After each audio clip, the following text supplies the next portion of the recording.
سفيان سهر بن حرب رضي الله عنه في حديثه الطويل في قصة هرقل قال هرقل فماذا يأمركم يعني النبي صلى الله عليه وعلى آله وصحبه وسلم قال أبو سفيان قلت يقول اعبدوا الله وحده لا تشركوا به شيئا واتركوا ما يقول آباؤكم ويأمرنا بالصلاة والصدق والعفاف والصلة متفق عليه.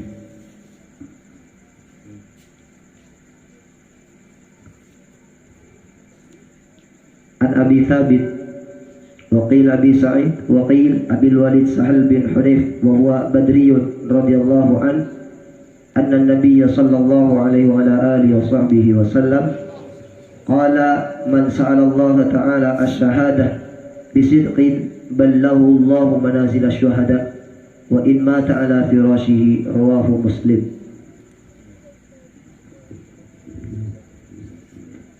السلام عليكم ورحمة الله وبركاته. الحمد لله على اجتماعكم على استماع كلام سيد الأولين والآخرين محمد الرؤوف الرحيم صلى الله عليه وعلى آله وصحبه وسلم. والمقصود من الاستماع الانتفاع، الله يجعلنا وإياكم من المنتفعين في كلام الرؤوف الرحيم والمهتدين به في الأقوال والأفعال والحركات والسكنات، ويبعثنا وحينا على محبته ويشترنا في زمرته في عافية وسلامة يا رب العالمين.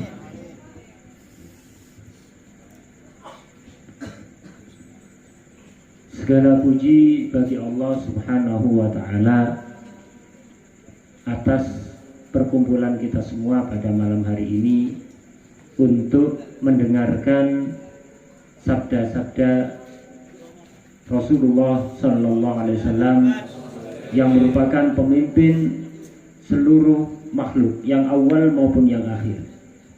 Tujuan kita mendengarkan hadis-hadis Nabi itu tidak lain adalah agar supaya kita bisa mengambil manfaat dari hadis-hadis tersebut. Karena itu kita memohon kepada Allah Subhanahu wa Ta'ala, semoga kita semua dijadikan orang-orang yang bisa mengambil manfaat dari hadis-hadis Nabi, bisa mengikuti beliau baik di dalam diam kita atau gerak-gerik kita. Semoga kita hidup dan meninggal tetap berada di dalam jalan beliau dan kelak di akhirat dikumpulkan bersama beliau sallallahu alaihi wa alihi wasallam. جعل الإمام النووي كتاب رياض الصالحين باب سماه باب الصدق، لأن النبي محمد صلى الله عليه وسلم جاء بالصدق وأنزل عليه كلام من رب العالمين كلام الصدق، وبشر أمته بالصدق أن من اتبع هذا القرآن العظيم وآمن بالله رب العالمين وبالنبي محمد الرؤوف الرحيم وأمضى حياته على الاستقامة على الشرع الحنيف أن يكون من أهل جنات النعيم، فالله يجعلنا وإياكم من أولئك الناس.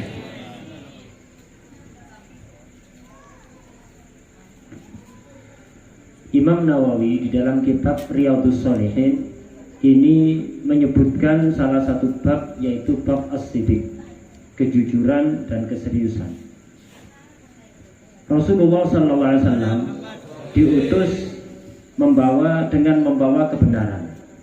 Allah menurunkan kepada beliau firman-firman yang benar, dan Rasulullah SAW dengan sejujur-jujurnya telah memberikan kabar gembira kepada umatnya yang mau mengikuti Al-Quran, mau beriman kepada Allah dan kepada Rasulullah SAW, mau beristiqomah menjalankan ketaatan kepada Allah, pasti orang tersebut akan menjadi penghuni surga. Semoga kita semuanya dijadikan orang-orang tersebut. قال الله سبحانه وتعالى في النبي محمد صلى الله عليه وسلم الذي جاء بالصدق وصدق به. جاء بالصدق النبي محمد صلى الله عليه وسلم وصدق به أبو بكر الصديق رضي الله تعالى عنه وأرضاه عندما أخبر الناس النبي محمد صلى الله عليه وسلم بما رأى في ليلة الإسراء وما وقع له من ذهابه من مكة المكرمة إلى بيت المقدس في ليلة بل في ساعة أخبر الناس وكذبه الناس. فقيل لأبي بكر الصديق إن صاحبك اليوم جاء بخبر. قال بماذا؟ قال إنه يزعم أنه أسري به في ليلة إلى بيت المقدس ورجع وأصبح بيننا. قال إذا قال ذلك فقد صدق وإني أصدقه فيما هو أبعد من ذلك، أصدقه في خبر السماء في غدوة وعشية. فلهذا سمي أبي بكر الصديق لأنه ما سمع من النبي محمد صلى الله عليه وسلم شيئا إلا وقع في قلبه التصديق بما قال به الحبيب محمد صلى الله عليه وآله وصحبه وسلم. والله يجعلنا وإياكم من أهل الصدق المصدقين ويلحقنا وإياكم بخير فريق ببركة النبي محمد وأبي بكر الصديق.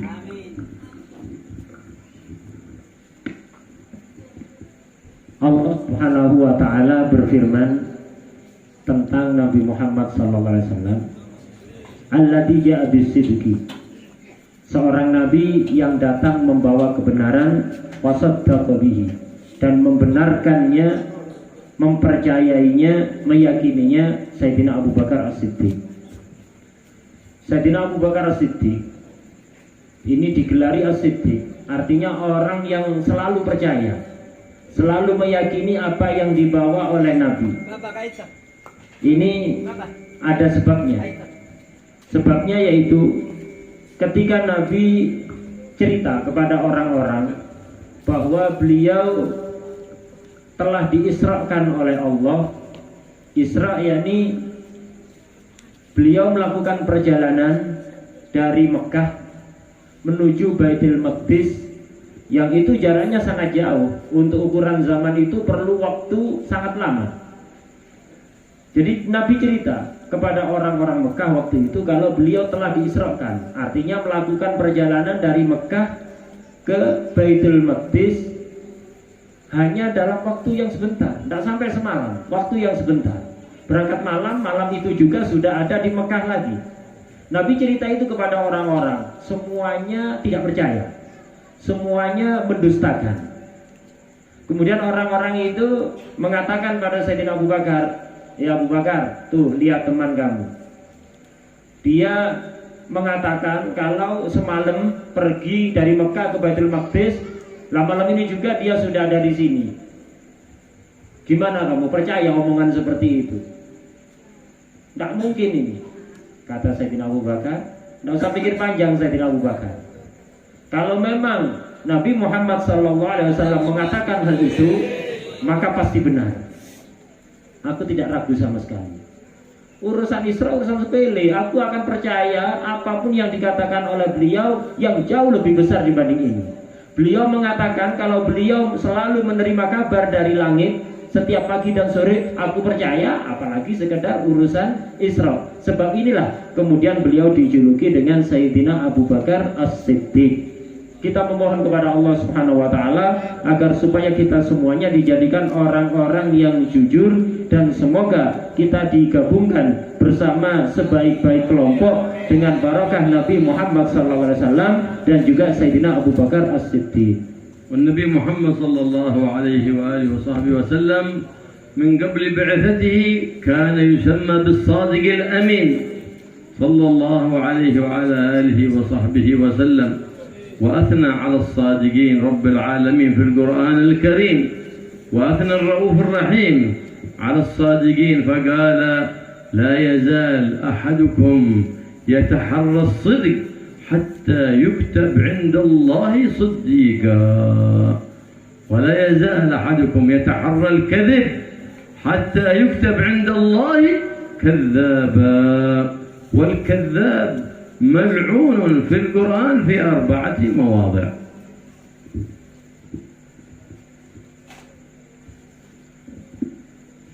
Rasulullah SAW sejak beliau sebelum diangkat jadi Rasul, sebelum beliau diutus, beliau terkenal dengan sebutan As-Shadiqul Amin, orang yang selalu jujur dan amanat, bisa dipercaya. Allah Subhanahu wa Ta'ala di dalam Al-Quran memuji orang-orang yang jujur. Begitu juga Rasulullah SAW memuji orang-orang yang jujur. Dalam salah satu hadis kurang lebih artinya beliau pernah menjelaskan, seseorang itu tidak henti-hentinya berusaha jujur sampai dia akan dicatat di sisi Allah sebagai orang yang selalu jujur. Dan ada orang lain yang selalu dia berbohong sampai akhirnya oleh Allah dicatat sebagai pembohong. Orang yang suka bohong ini dilaknat, dijauhkan dari rahmat Allah di dalam Al-Quran sebanyak 4 kali. كان قبل بعثة النبي محمد صلى الله عليه وسلم الكذب عندهم من العيب الكبير، يخافون من الكذب تذمما، لأن الكذاب كان الناس يبتعدون عنه ولا يجالسونه ولا يصاحبونه ولا يتزوجون عنده، لأنه مذمة عند العرب، كان في الزمان الأول قبل الإسلام، فلهذا كانوا يخافون من الكذب، تركوه ليس خوفا من الحرام، لا، إنما تذمما لما فيه من القبح والوصف الذميم عند كل الناس، فلهذا تركوه تذمما. واليوم نحن نترك الكذب تعبدا، لما نترك الكذب خوفا من الله نثاب على ذلك بأجر عظيم من الله سبحانه وتعالى، لأن الله تعبدنا بترك الكذب وتعبدنا بضده بالصدق، فمن صدق لله أثيب وأجر عند الله، ومن ترك الكذب خوفا من الله أثابه الله سبحانه وتعالى. Orang Arab itu dulu sebelum Nabi diutus jadi Rasul, sebelum diangkat jadi Rasul, orang Arab itu paling benci dengan kebohongan. Mereka benci bohong, bukan karena takut pada Allah, belum ada syariat waktu itu, bukan karena takut haram. Mereka benci sekali kepada kebohongan. Kalau ada orang pernah berbohong, orang Arab zaman dulu itu tidak mau mendekatinya, tidak mau berteman dengannya, dan tidak mau menikah dengan sukunya dia. Jadi satu orang dari satu suku berbohong, semuanya akan dibenci, tidak mau menikah dari situ. Kenapa? Aib sekali, aib yang sangat besar itu bohong. Ini orang Arab zaman dulu. Kita sekarang diperintahkan oleh Allah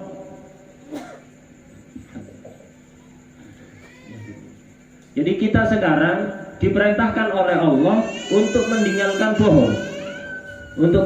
bohong, dan untuk selalu jujur. Dan kalau kita jujur karena nuruti perintah Allah, maka akan mendapatkan pahala yang sangat besar di sisi Allah Subhanahu wa Ta'ala.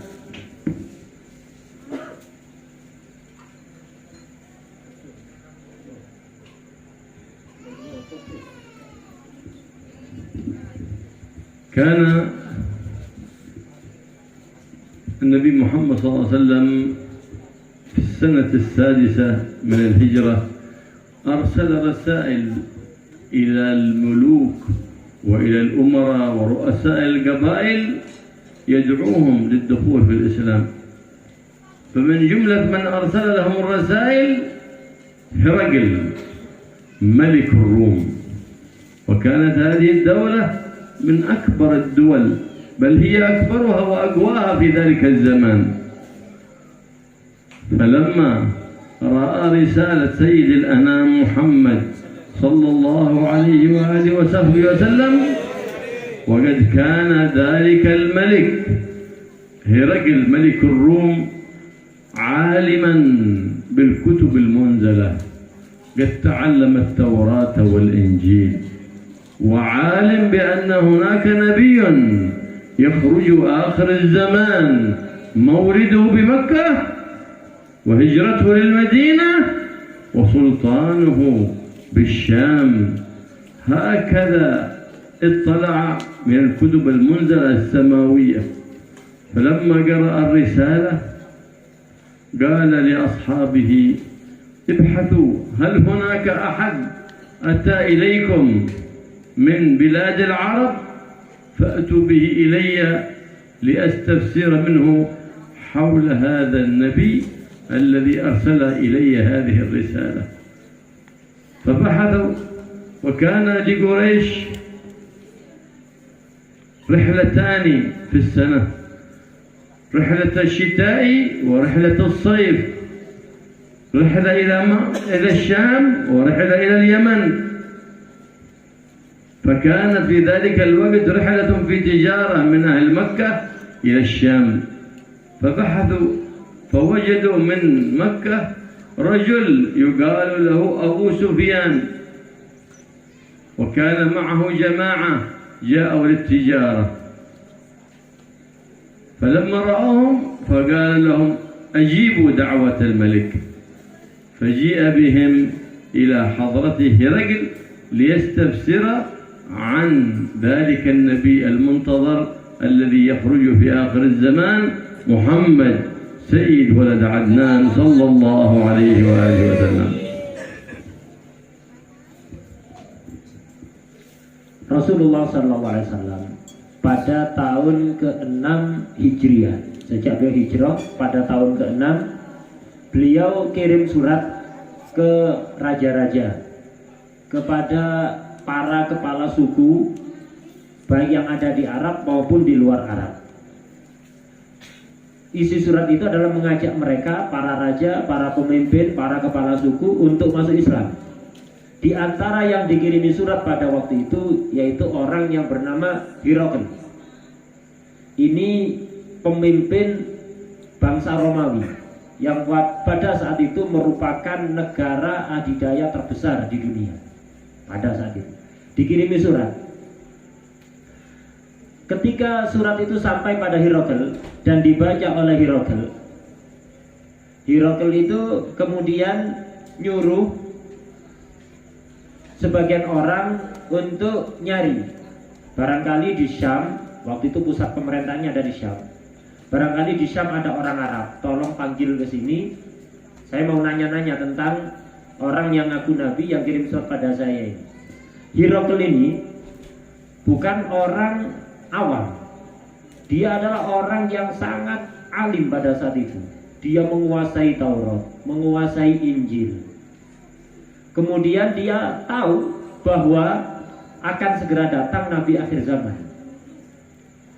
Tahu betul sifat-sifatnya seperti apa, dia tahu. Bahkan lahirnya di mana tahu. Dari belajar Taurat dan Injil itu. Dia tahu bahwa Nabi akhir zaman ini nanti akan dilahirkan di Mekah. Kemudian akan hijrah pindah ke Madinah. Terus kekuasaannya nanti akan sampai kepada negeri Syam. Dia semua tahu itu. Dari mana? Dari kitab-kitab suci yang dia pelajari, yaitu Taurat dan Injil. Kemudian setelah menerima surat dari Nabi, dia nyuruh orang, ayo cari orang, ada orang Arab gak di sekitar sini? Kalau ada, panggil ke sini. Orang Quraisy dari Mekah itu punya kebiasaan perjalanan dagang 2 kali dalam setahun, di musim panas dan musim dingin. Mereka punya perjalanan dagang musim panas dan punya perjalanan dagang musim dingin. Satunya ke Yaman, satunya lagi ke negeri Syam. Kebetulan pada saat itu ada rombongan Quraisy yang sedang berdagang di negeri Syam. Akhirnya ketemu di antara yang ada waktu itu adalah orang yang bernama Abu Sufyan. Akhirnya Abu Sufyan dipanggil, raja kami, raja Romawi, manggil Anda untuk menghadap. Akhirnya tidak bisa nolak, dia kemudian datang menghadap si Herakl. وأهل الكتاب اليهود والنصارى يعلمون وصف النبي محمد صلى الله عليه وسلم ويعرفون ذلك أشد معرفة من أولادهم كما أخبر بذلك الله سبحانه وتعالى، لكنهم جحدوا نبوته حسدا وبغضا صلى الله عليه وآله وصحبه وسلم. كانوا يعلمون أولادهم التوراة، فإذا وصلوا إلى الجزء الذي فيه نعت النبي محمد ووصفه أغلقوه ولم يعلمونهم إياه بغضا وحسدا، كما أخبر بذلك كعب الأحبار عندما قال علمني أبي التوراة إلا سفرا واحدا ما حفظني، حفظت التوراة كلها إلا في هذا الكراس من التوراة، إذا وصلت عنده خبأه في صندوق وأغلق عليه. فلما مات أبوه فتح ذلك الصندوق فإذا فيه جزء من التوراة فيه وصف النبي محمد صلى الله عليه وسلم كاملا، فهذا الابن كان يبحث عن الحق لأنه أقبل بقلب صادق لله عندما تعلم التوراة كلام الله. فلما رأى وصف النبي محمد الصادق الأمين في الحال شرح الله قلبه للإسلام، فقرأ في ذلك السفر وصف النبي محمد تاما، فشرح الله قلبه للإسلام ولم يسلم وقد أدرك زمن النبوة. بعد أسلم في خلافة عمر بن الخطاب وكان عالما من علماء أهل الكتاب رضي الله تعالى عنه، فكان يأتي بأخبار أهل الكتاب، وكان سيدنا عمر يحب منه تلك الأخبار لأنه جمع بين معرفة القرآن ومعرفة التوراة ومعرفة الإنجيل، فآمن بموسى وآمن بعيسى وآمن بالنبي محمد صلى الله عليه وعلى آله وصحبه وسلم، فجمع بين جميع الفضائل، فلهذا كان سيدنا عمر يحبه ويحب أن يستمع لكلامه.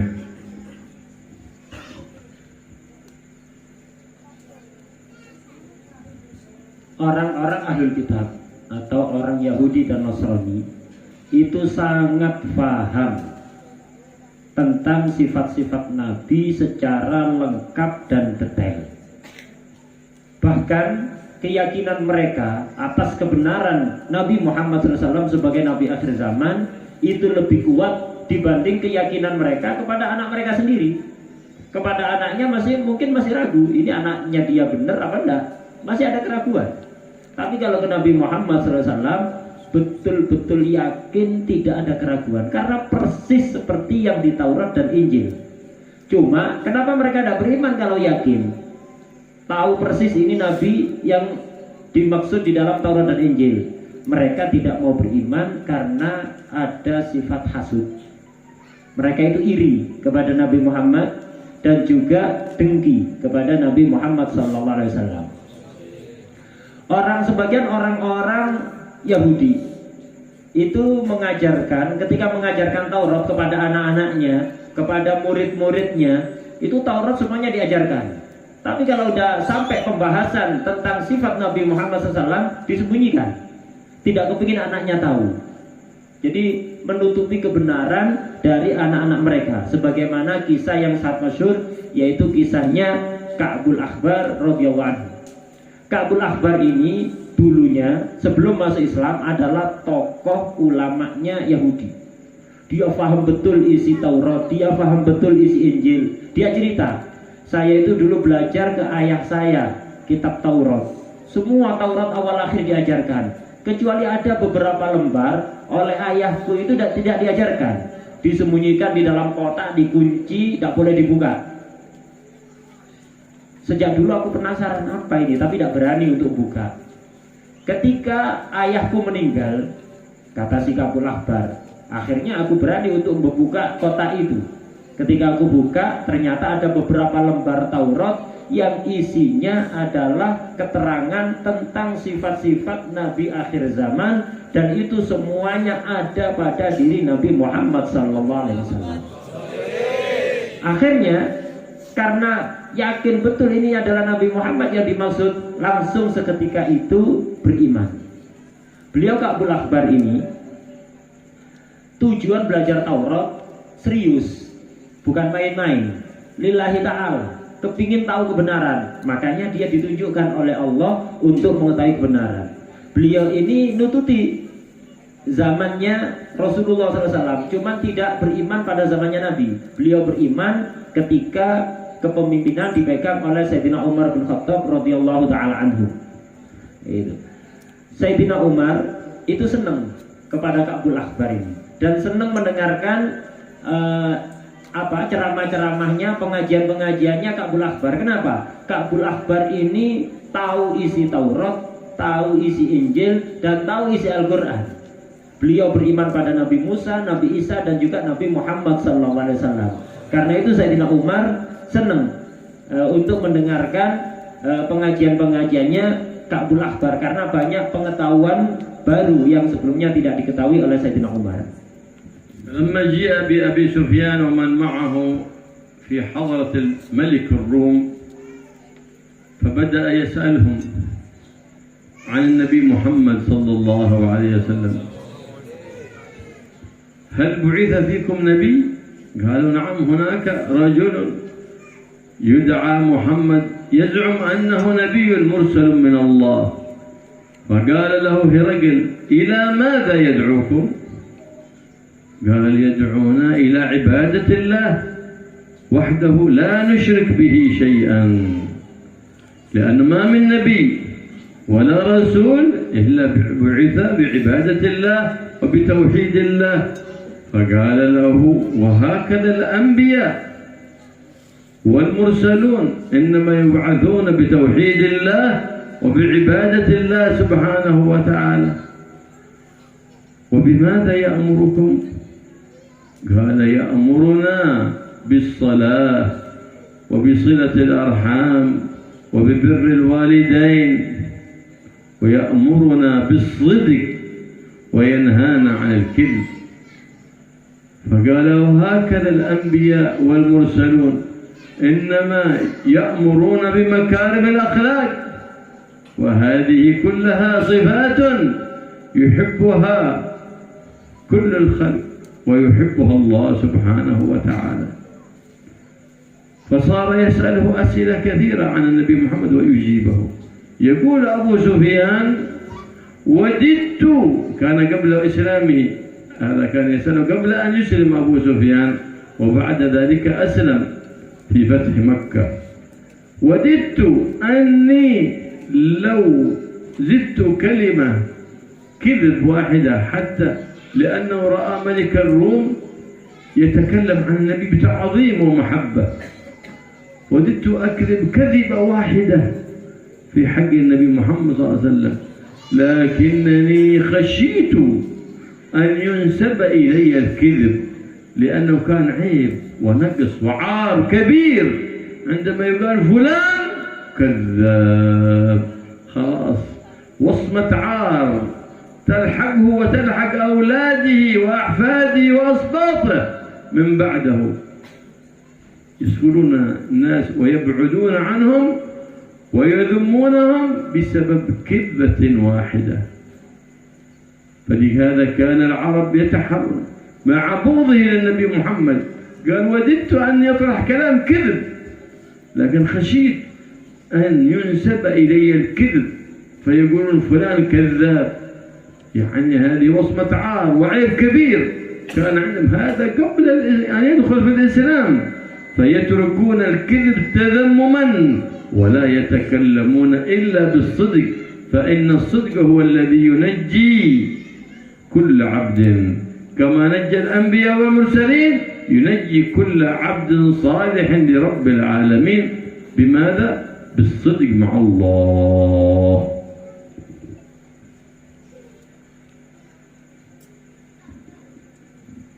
Kembali ke cerita tadi, Raja Herakl dan Abu Sufyan. Abu Sufyan ketika dihadapkan kepada Raja Herakl, si Herakl ini bertanya tentang Nabi. Dia bertanya, apakah ada Nabi yang diutus di tengah-tengah kalian bangsa Arab? Kemudian Abu Sufyan jawab, oh iya benar. Ada orang yang bernama Muhammad, dia waktu itu belum beriman, Abu Sufyan. Ada orang yang bernama Muhammad, dia ngaku-ngaku kalau dia diutus oleh Allah Subhanahu wa taala. Tanya lagi si Herakl, dia nabi yang ngaku-ngaku menurut kamu itu ngajak apa dia?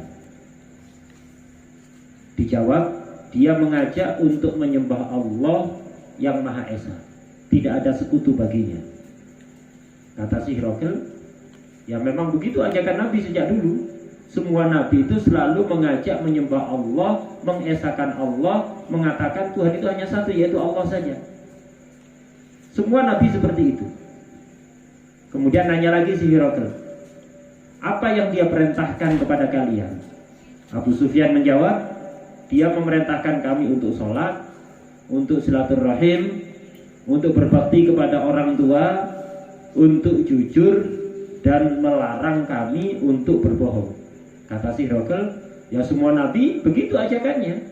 Dari dulu semua nabi mengajarkan hal-hal itu, mengajarkan akhlak-akhlak yang mulia, mengajarkan kejujuran. Itu semua yang kamu terangkan tadi, itu adalah sifat-sifat yang disukai oleh semua orang dan juga disukai oleh Allah Subhanahu wa taala. Kemudian Herakl ini bertanya banyak tentang Rasulullah SAW dan dijawab oleh Abu Sufyan. Abu Sufyan itu sempat berpikir, aku ingin bohong sedikit saja sebenarnya. Aku ingin mengatakan hal yang tidak benar tentang Nabi Muhammad. Kepingin bohong. Karena apa? Yang membuat dia kepingin bohong, karena dia melihat Raja Herakl ini kok begitu mengagungkan Rasulullah SAW. Takut-takutnya nanti dia iman. Akhirnya Abu Sufyan kepingin bohong, cuman kemudian dia ingat, waduh jangan bohong. Karena tadi itu yang diterangkan, orang Arab itu sejak mereka belum beriman sangat benci dengan kebohongan. Sangat benci. Karena kalau orang itu bohong satu kali saja, dulu di bangsa Arab itu, orang itu bohong satu kali saja, dia akan dijauhi oleh semua orang. Bukan hanya dia, anak cucunya dijauhi oleh semua orang. Tidak mau menikah dengan anak keturunannya orang ini. Bohong satu kali saja. Jadi mereka sangat benci dengan kebohongan, walaupun mereka waktu itu belum meyakini keharamannya. Tapi mereka nganggap ini sebagai aib yang sangat besar. Kemudian orang-orang Arab juga kebanyakannya begitu. Walaupun mereka bencinya kepada Rasulullah SAW itu luar biasa, tapi mereka ketika ditanya tentang Nabi, mereka akan ngomong yang sebenarnya. Tidak bakalan berani bohong karena tadi itu takut aib, takut dia dibenci oleh orang lain. Itu. Karena memang kejujuran itu adalah sifat yang akan menyelamatkan siapapun. Para Nabi dan Rasul itu selamat karena jujur. Begitu juga setiap orang dengan jujur dia akan diselamatkan oleh Allah Subhanahu wa taala. هذا حرص السلف الصالح على تربية أولادهم ومريديهم على الصدق. إذا تعلم الصدق فإنه ينجح في حياته كلها، وإذا تعلم الولد من صغره الكذب فإنه يفشل في حياته كلها. لهذا كانوا يعاقبون طفلا يكذب. كان بعض السلف الصالح إذا كذب الولد كذبة واحدة وعرف أنه قد كذب أخذ المسواك الجاف ولاكه في أسنانه وفي لثته حتى يخرج الدم من بين أسنانه، ثم يقول أبصق، فيبصق دما، فيقول يا ولدي شوف هذا الدم من الكلمة الخبيثة، الكذبة التي كذبتها، هذا هو الدم. في الدنيا وفي الآخرة عقابه النار. انتبه، خلاص يبغض الولد الكذب ولا يكذب أبدا.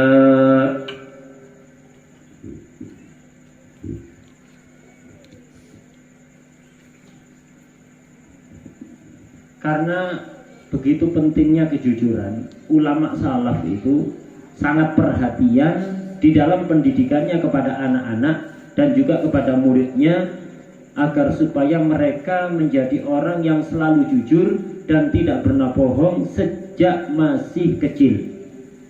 Karena anak kecil itu kalau sudah belajar jujur sejak usia dini, maka seluruh kehidupannya akan sukses. Tapi kalau sudah berani bohong, akan gagal semua urusannya. Orang salaf itu, ulama salaf itu, kalau melihat anak kecil bohong, akan disiksa berat, akan dihukum berat.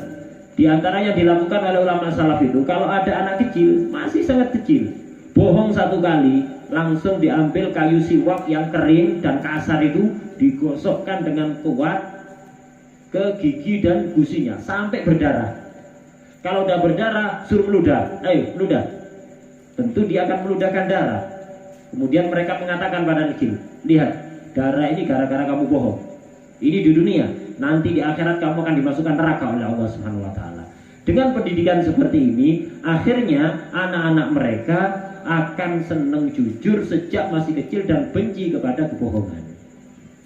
ثم سأل ملك الروم أبا سفيان وقال له هل يزيدون أصحابه أصحاب النبي محمد صلى الله عليه وسلم أم ينقصون؟ فقال لا بل يزيدون. فقال هكذا الأنبياء يزيدون أتباعهم ولا ينقصون. ثم قال له وهل يتبعه الضعفاء أم الأقوياء والأغنياء؟ فقال بل يتبعه الضعفاء والفقراء. فقال وهكذا الأنبياء يتبعهم الضعفاء والفقراء.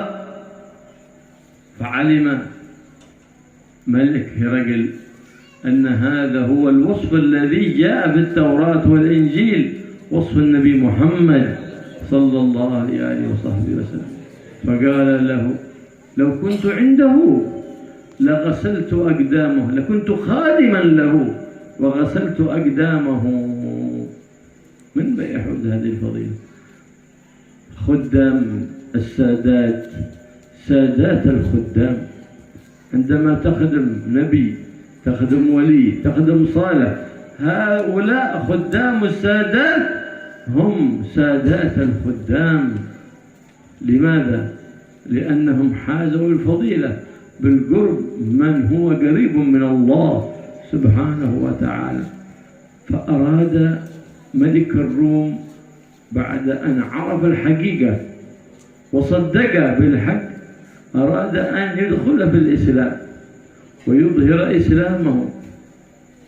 فلما أظهر إسلامه وأنه آمن، فقام عليه من حواليه من أهل الروم وأغلقوا الأبواب. ثم قال لهم إنما كنت أمتحنكم، لا لم أدخل في الإسلام، إنما كنت أمتحنكم، خاف على ملكه، لأنه لما دخل الإسلام بيخرجونه من الملك وربما قتلوه. إنما كنت أمتحن إيمانكم، فالآن عرفت أنكم ثابتين على دين النصرانية ولم تدخلوا في الإسلام. وكاد أن يسلم، فلهذا لما بلغ الخبر إلى النبي محمد صلى الله عليه وسلم قال النبي محمد صلى الله عليه وسلم كاد أن يسلم، لكنه آثر الدنيا أي الملك فيها ومتاع الدنيا على الآخرة، النعيم المقيم عند رب العالمين. فلهذا قال أن ستقوم الساعة وأكثر الناس هم الروم، لأنه احترم كتاب النبي محمد بخلاف ملك فارس، فإنه لما جاء كتاب النبي محمد صلى الله عليه وسلم مزقه. فقال النبي محمد صلى الله عليه وسلم مزق الله ملكه كما مزق كتابي. فلهذا مزق ملكه عندما فتح المسلمون بلاد فارس، ولم يبقى لهرقل ذكر أبدا، ببركة دعوة النبي محمد صلى الله عليه وآله وصحبه وسلم. فمن عظم man 'azzamahu Allah yabqa mulkuhu fil ard wa man ahana ma 'azzama Allah yudhhib Allah mulkuhu fala yabqa lahu dhikr abada.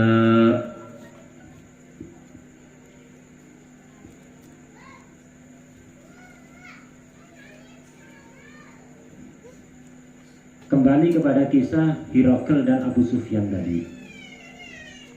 Hirakl kembali bertanya pada Abu Sufyan, pengikut Nabi Muhammad itu selalu bertambah apa malah berkurang?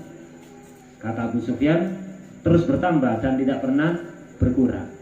Kata Hirakl, begitulah memang para nabi dan rasul, pengikutnya selalu bertambah dan tidak pernah berkurang. Kemudian si Hirakl nanya lagi, yang ngikuti Nabi Muhammad saat ini kebanyakannya orang-orang fakir, orang-orang lemah, atau orang-orang kuat dan orang-orang kaya? Kata si Abu Sufyan, pengikutnya kebanyakan adalah orang-orang fakir dan orang-orang lemah. Kata si Hirakl, dari dulu para nabi memang demikian, pengikutnya awal-awalnya kebanyakan adalah orang-orang lemah dan orang-orang fakir. Kemudian si Hirakl betul-betul yakin setelah bertanya pada Abu Sufyan banyak hal tentang Rasulullah Sallallahu Alaihi Wasallam, dia menjadi yakin betul bahwa inilah Nabi akhir zaman yang dimaksud di dalam Taurat dan juga kitab Injil. Kemudian si Hirakl berkata pada Abu Sufyan, ketahuilah, kalau saja aku berada di sisi Nabi Muhammad itu, aku akan menjadi khadamnya. Raja Romawi, bangsa terbesar di dunia saat itu, negara terbesar di dunia. Jadi kalau seandainya aku berada di sisi Nabi Muhammad, aku akan menjadi pelayan dan aku akan mencuci kakinya, akan membersihkan kakinya dengan tanganku. Kenapa demikian? Karena khadamnya orang-orang mulia itu adalah khadam yang paling mulia. Pemimpinnya para khadam, orang-orang mulia seperti Nabi, orang soleh atau wali. Sangat beruntung bagi mereka yang bisa menjadi khadamnya orang-orang mulia tersebut. Kenapa? Karena bisa dekat kepada orang yang dekat kepada Allah Subhanahu wa ta'ala. Kemudian Hirakl ini karena yakin ini Nabi akhir zaman yang dimaksud dalam Taurat dan Injil, dia mantap dan kepingin masuk Islam dan ingin menampakkan keislamannya. Cuma ketika dia melakukan hal itu, berusaha menampakkan keislamannya, orang-orang dekatnya dari bangsa Romawi langsung mengunci semua pintu dan tampak mereka tidak suka, tampak sekali mereka jengkel gitu. Akhirnya si Hirakl mikir-mikir, waduh, kalau saya masuk Islam, saya menampakkan Islam saya, bisa jadi saya dibunuh, saya kehilangan kerajaanku. Kata si Hirakl, eman sama kerajaannya. Akhirnya dia tidak jadi masuk Islam. Kemudian dia ngomong pada para pengikutnya, para pejabat-pejabat yang ada di sekitarnya, aku tadi cuma nguji, ngetes iman kalian. Ternyata kalian ini keimanannya kepada agama Nasrani sangat kuat. Aku bangga dengan hal itu. Kata Rasulullah SAW setelah mendengar cerita ini, kata Rasulullah SAW, Hirakl ini hampir saja masuk Islam. Cuman ternyata dia lebih memilih dunia, lebih memilih kerajaan dibandingkan akhirat. Tapi walaupun dia tidak beriman, si Hirakl ini sopan, memuliakan suratnya Nabi. Jadi suratnya Nabi ini dihormati. Karena itu dibalas oleh Allah. Padahal dia ada iman. Gara-gara menghormati suratnya Nabi, dibalas oleh Allah Subhanahu wa ta'ala di dunia.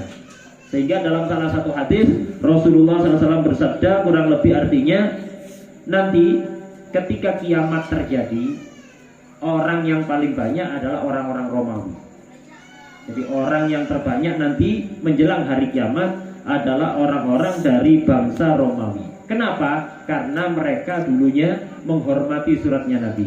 Dan siapapun yang memuliakan apa yang diagungkan oleh Allah, maka akan dijaga kekuasaannya. Berbeda dengan Raja Persia. Raja Persia ini sangat tidak sopan. Ketika menerima surat dari Nabi, surat itu disobek-sobek. Disobek-sobek, akhirnya didoakan jelek oleh Nabi.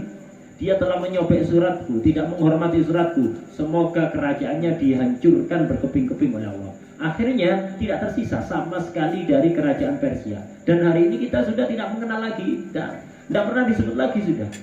Tidak ada, mana ada kerajaan Persia, tidak ada. Tapi Romawi bakal tetap mereka itu banyak dan kekuasaannya akan tetap sampai menjelang hari kiamat. Gitu. Dan begitulah, siapapun yang memuliakan apa yang diagunkan oleh Allah akan kekal.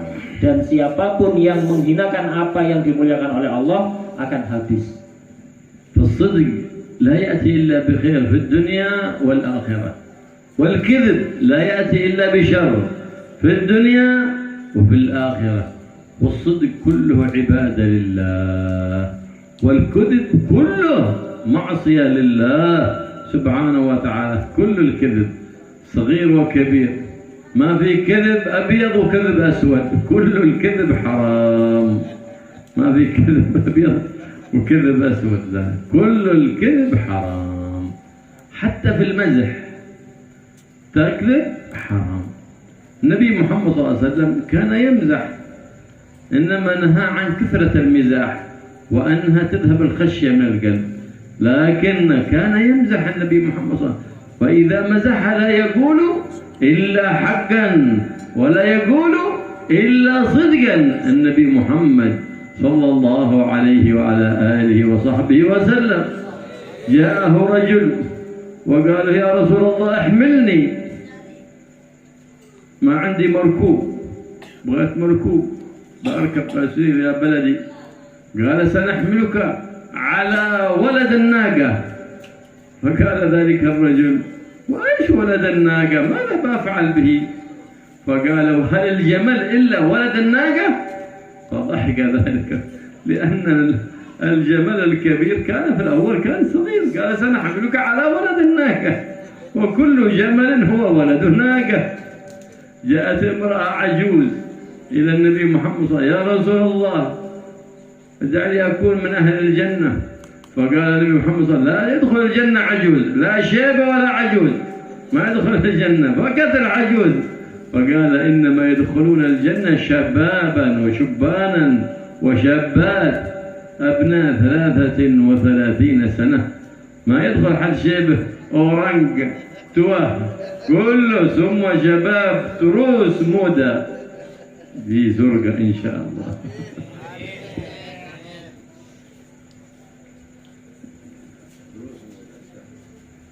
Kejujuran itu tidak akan mendatangkan kecuali kebaikan, baik di dunia maupun di akhirat. Sebaliknya, berbohong itu tidak akan mendatangkan kecuali kejelekan di dunia maupun di akhirat. Jujur, semua jujur itu ibadah kepada Allah Subhanahu wa taala. Semua bohong itu maksiat kepada Allah Subhanahu wa taala. Jadi tidak ada namanya bohong putih, bohong hitam. Semua bohong maksiat kepada Allah Subhanahu wa taala. Bahkan walaupun dalam rangka guyon, bergurau, bercanda, ageje. Pakai ageje itu kalau berbohong ya haram. Jadi walaupun sekedar ageje itu tetap haram. Rasulullah SAW itu bergurau kadang-kadang. Nabi itu melarang untuk kebanyakan guyon, kebanyakan bergurau, itu dilarang. Kenapa? Orang yang banyak bergurau itu akan hilang dari hatinya rasa takut kepada Allah Subhanahu wa taala. Tidak punya rasa takut pada Allah kalau kebanyakan bergurau. Dan Rasulullah itu kalau bergurau tidak pernah bohong. Bercandanya Rasulullah itu jujur, tidak ada yang bohong. Salah satu contoh gurauan Rasulullah SAW. Pernah ada seorang laki-laki itu melihat Nabi itu punya onta. Orang ini tidak punya onta untuk tunggangan. Akhirnya dia minta, ya Rasulullah, kasih aku tunggangan, kasih aku hewan tunggangan. Kata Rasulullah, iya, kamu saya kasih tunggangan anak onta. Dia mikirnya si orang ini anak onta kecil, tidak bisa ditunggangi. Rasulullah, gimana aku akan naik anak onta Rasulullah? Kata Rasulullah, terus ada tak onta anaknya sapi? Kalau onta ya anaknya onta. Jadi walaupun onta besar dulunya ya kecil anaknya onta. Jadi tidak ada onta anaknya sapi, itu tidak ada. Jadi onta ya walaupun besar ya anaknya onta. Nah, ini model percandaan atau gurauan Rasulullah SAW. Contoh lain, Rasulullah bercanda, pernah ada orang perempuan tua gitu datang pada Nabi serius minta didoakan agar masuk surga. Rasulullah bergurau dengan perempuan ini. Kata Rasulullah, tidak ada orang tua yang masuk surga. Lagi perempuan tidak ada yang masuk surga. Semua orang tua tidak ada yang masuk surga. Si perempuan tadi nangis. Akhirnya kata Rasul tersenyum. Kata Rasulullah, benar, tidak ada orang tua masuk surga. Kenapa? Semua penghuni surga akan dikembalikan muda oleh Allah Subhanahu Wa Taala. Semua penghuni surga umurnya 33 tahun. Muda terus insyaallah, semua muda terus insyaallah. Insyaallah semua muda terus. Fi khair wa lutf wa afiyah ya rabbal alamin.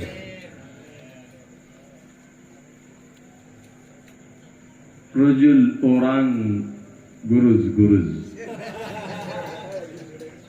لكن عنده صدق قوي وإيمان قوي يقوم أمام الأسد ولا يخاف من الأسد بل يقود الأسد بأذنه.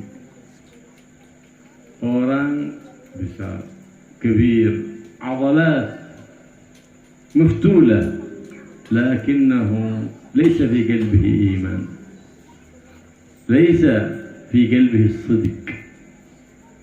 إذا رأى أرنب صغير هرب، فتجد الصادق للإيمان القوي ثابت شجاع. وذاك الكذاب الذي لكن الكذاب يكون ليس في قلبه إيمان، لأن المؤمن لا يكذب. إذا ما دام الإنسان يكذب فاعلم علم اليقين أنه ليس في قلبه إيمان، لأن المؤمن لا يكذب أبدا.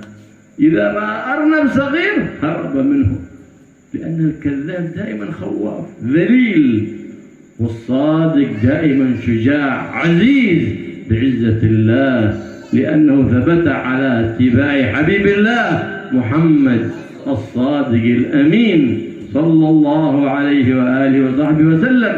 ويقول سيدنا الشيخ عبد القادر الجيلاني قدس الله روحه: أول من هدى الله على يدي كان بسبب الصدق مع الله سبحانه وتعالى. جماعة من اللصوص اهتدوا حتى صاروا من أولياء الله بالصدق مع الله سبحانه وتعالى، فكانوا أولياء لله. قال أولئك الناس أول من هداهم الله على يدي. وهكذا إذا كنت بغيت تنفع نفسك وتنفع أهلك وتنفع أخوانك المسلمين فعليك بالصدق، دروس صدق سامبي الموت حتى الموت. حينئذ يكون ذلك جزاؤك الجنة جوار سيد الصادقين محمد الرؤوف الرحيم.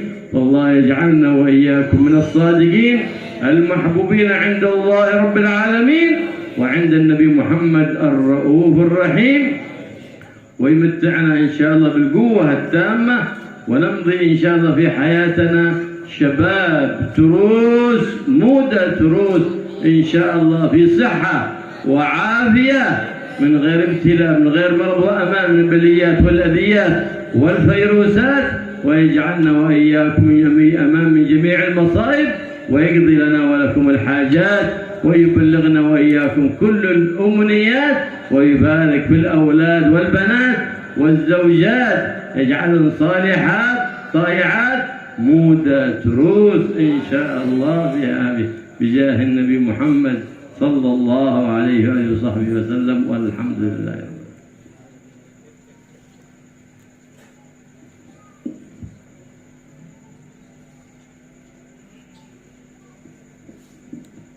itu kalau jujur, dia akan menjadi pemberani.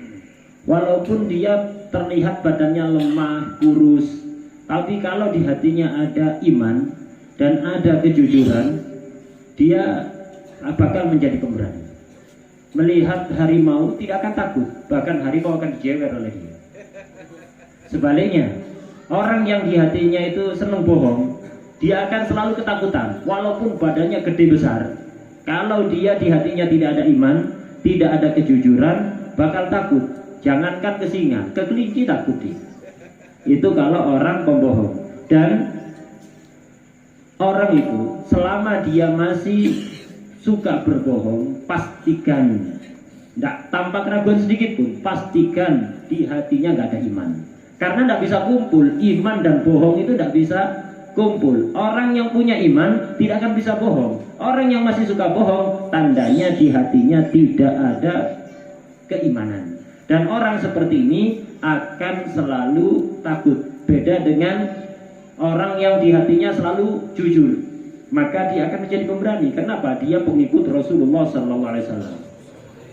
Sayyidina Syekh Abdul Qadir Al-Jilani qaddasallahu ruhahu, beliau mengatakan, orang yang pertama kali mendapatkan hidayah dari Allah sebab aku, itu gara-gara kejujuran. Gara-gara Syekh Abdul Qadir Jilani ini selalu jujur, sejak masih kecil selalu jujur, sampai ada gerombolan maling, gerombolan begal berubah jadi wali. Gara-gara Syekh Abdul Qadir. Gara-gara apa? Gara-gara kejujuran. Gara-gara beliau jujur, gerombolan rampok berubah jadi wali semuanya. Gara-gara jujur bisa merubah rampok jadi wali. Nah, dan begitulah, kalau kita ingin memberikan manfaat pada diri kita, pada keluarga kita, atau pada semua orang Islam, caranya adalah selalu jujur sampai mati.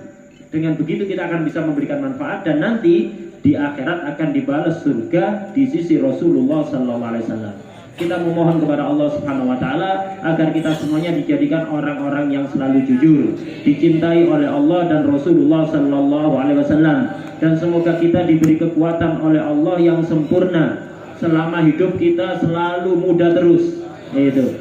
Kemudian muda terus, sehat walafiat, tidak mendapatkan ujian, gangguan, tidak terkena virus, musibah, dan semoga semua hajat dan keinginan kita dikabulkan oleh Allah Subhanahu wa taala. Semoga putra-putri kita, istri-istri kita dijadikan orang-orang yang dibarokai oleh Allah, muda terus dengan barokah Rasulullah sallallahu alaihi wasallam. Allahumma waffiqna li tahri as-sidq ya rabbal alamin hatta nuktaba 'indaka min as-siddiqin وقرب منا أهل الصدق يا رب العالمين واجعلنا وأحبابنا وأخواننا وأصحابنا وأولادنا وكل من حوالينا من الصادقين وقرب منا الصادقين وقرب منا الصالحين وأبعد عنا الطالحين ووفقنا لاتباع نبيك محمد الرؤوف الرحيم يا حي يا قيوم يا ذا الجلال والإكرام خلنا عن كل خلق ذميم وحلنا بكل خلق حميد كريم يا رحمن يا رحيم وقرب منا الصالحين وحبب إلينا الصالحين وخلقنا بأخلاق الصالحين بجاه نبيك محمد سيد العباد الصالحين يا حي يا قيوم يا ذا الجلال والإكرام أصلحنا واجعلنا صالحين وأصلح أولادنا وبناتنا واجعلهم من جملة الصالحين يا حي يا قيوم بجاه سيد الصالحين وبجاه كل عبد صالح محبوب لديك على قدم النبي محمد الرؤوف الرحيم وأمتنا على محبة الصالحين وأحينا على محبة الصالحين واحشرنا في زمرة الصالحين جوار نبيك محمد الرؤوف الرحيم يا رحمن يا رحيم يا حي يا قيوم يا أول الأولين ويا آخر الآخرين ويا ذا القوة المتين ويا راحم المساكين ارحمنا والمحبين والحاضرين والناظرين والسامعين برحمة من عندك تغنينا بعمن سواك وصلى الله على سيدنا محمد النبي الأمي وآله وصحبه وسلم والحمد لله رب العالمين سر الفاتحة وإلى حضرة النبي. بسم الله الرحمن الرحيم. ولا الضالين.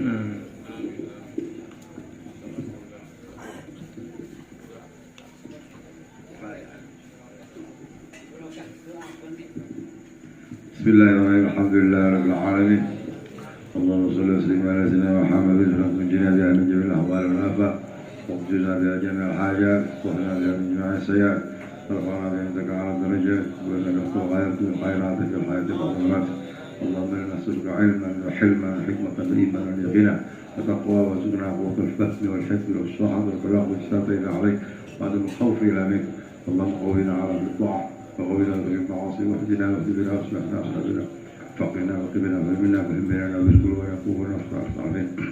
اللهم وفقنا لما تحب الله ولا تكلنا لانفسنا ولا الى سبيل احد من الله سبحانك لا يا الله يا رب العالمين. صلى الله على سيدنا محمد وعلى اله وصحبه وسلم.